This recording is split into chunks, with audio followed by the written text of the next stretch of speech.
live without you. About time you get your kids in line, son. I love it. I love it. All right, Daddy Joe, how do we budget?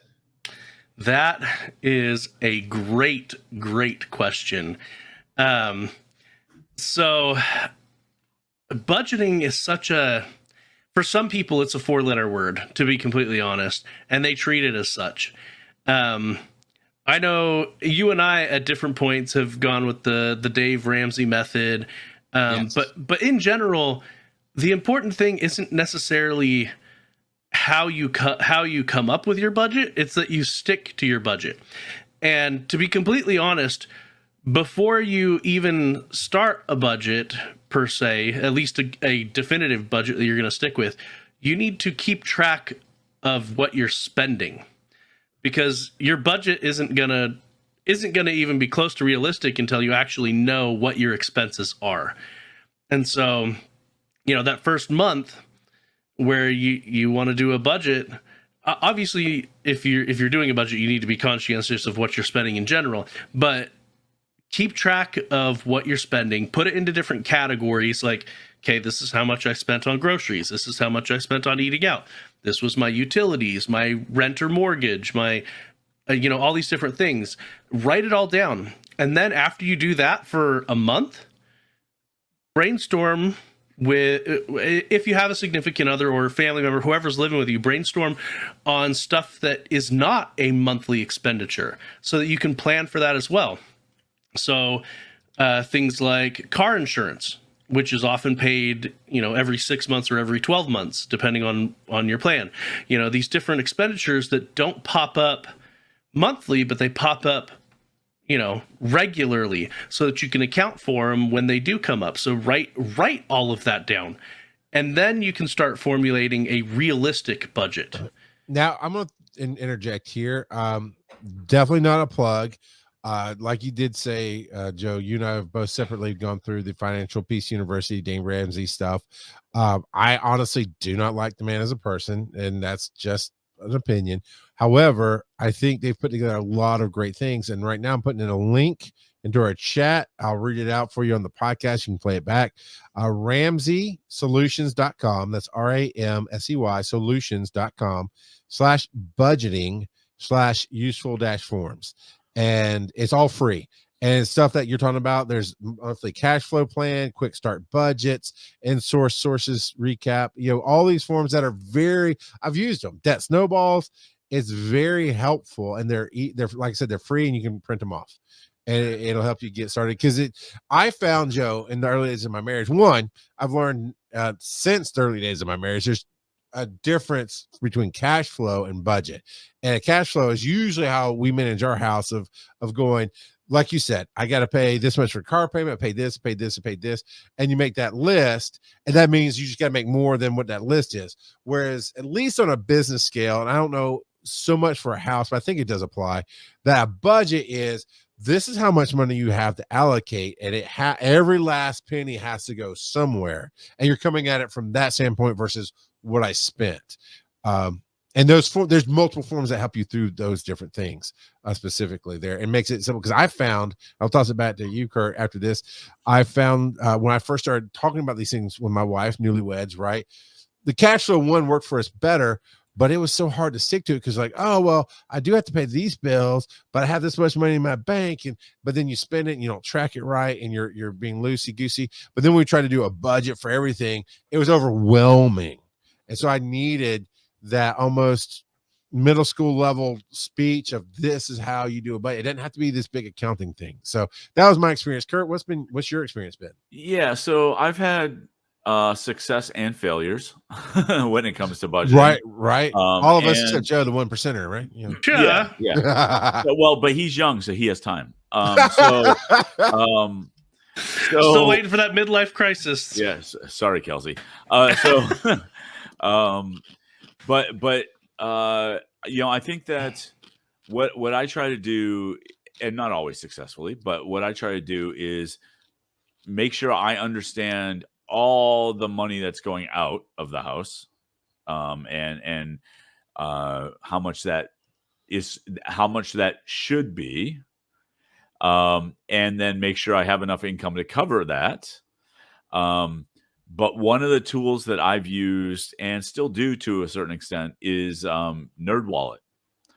Okay. I've It's heard of it. it's a website, and you do have to give it access to certain, you can have it plug right into your bank, so it pulls the information, but it does a great job of analyzing the types of things you spend money on, all the money that goes out, and categorizes it in a much better way, and it puts the information in such a manner that you can actually visualize better. It instead of being as overwhelming, it'll do things like, you spent this much on groceries, not every week, every day, whatever. It's just for this month, you spent this much on groceries. So Is it free? yes. Wow. Okay. So I've Yep. used, well, okay. So And- Joe, I think you're okay. Go ahead, Kurt. Oh, I'm sorry. So, but it's not just the bank. Like, it'll plug into anything you give it. So, credit reports, it'll tell you if your credit score goes up or down based on the loans that you have outstanding and your payment history and all of that. And then it will give you tips and tricks to improve things. And so it's a little bit more hand-holdy, like but it. sometimes that's what we need, right? Yeah. Yeah. So, Joe, I'm gonna set this up to see what you think, but it is off of that handholdy idea. Oh, I've been using Rocket Money for a little bit, and it's like, pay what you think it's worth. And I was like, I'll give you $10 a month. And now they do something different. Well, I don't know. You didn't listen. I don't know. But Rocket Money's big push is, hey, we'll find like your subscriptions that you forgot about, and you give us authority. We'll renegotiate the bill, or we'll let you know, hey, you need to cancel it, whatever. And I only have like 2 accounts of that affects. I'm already on top of both those accounts. My problem, Joe, is I don't log in enough to help it build a budget because I got to categorize different things, and I just haven't spent the time. Do you find it hard to spend time on building that or working with that kind of software, or do you even use software? To be completely honest, my wife primarily does our budget these days. I make the money and she spends it. I know what you mean. But that was good. But yeah, no, she is doing a stellar job on working on our budget and working to pay down the debts that we've accrued over the last few years. Now that I've got a better paying job and everything, she's knocking it out of the park, to be completely honest. But she keeps everything pen and paper.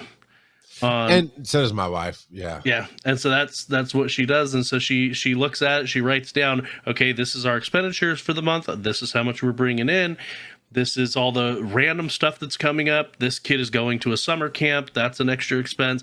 And then figures out, okay, this is how much I've got for groceries for the month. We need to make sure to fit it into that. I will find what I don't like personally about pen and paper is, at least in my house, it's not like a set of books, right? It's a notebook that literally wrote down not Hulu, we don't have Hulu, Disney Plus, $5, blah, blah, blah, whatever. And that kind of formatting does not account for every last penny that you spend. And that's why I wanted software, because we ran into a little mess last year. Cause I'm like, man, at this point we shouldn't be having a problem. There's a problem.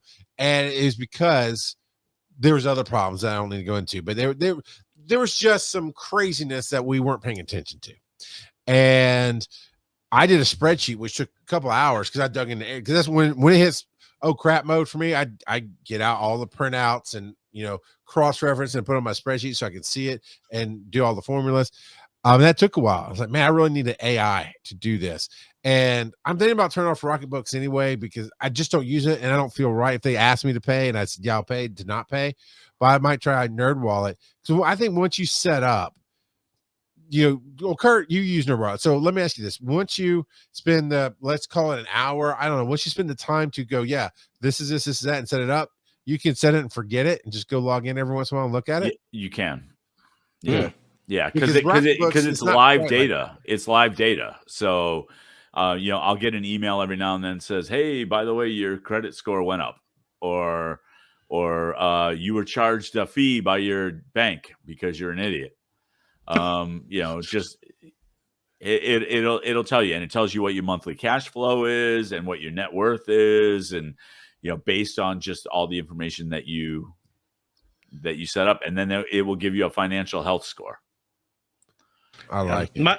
I don't know if my in-laws still use it. I assume they do, but they used to have one where every single expenditure they manually put into this program, and they set it up. It's got different categories and everything. My mother-in-law even goes as far as to, she keeps all of her receipts, like all of them, and she stores them away by calendar year and everything. But she, in this program, she itemizes it by subtotal and tax, and she puts this tax in a separate category, because when you do your taxes at the end of the year, you can take the generic deductible, or you can take what you actually spent in your sales tax. And so she keeps all of that and itemizes it in. Okay, so I guess what they use is a program called Buddy, is what my wife just put in the chat there.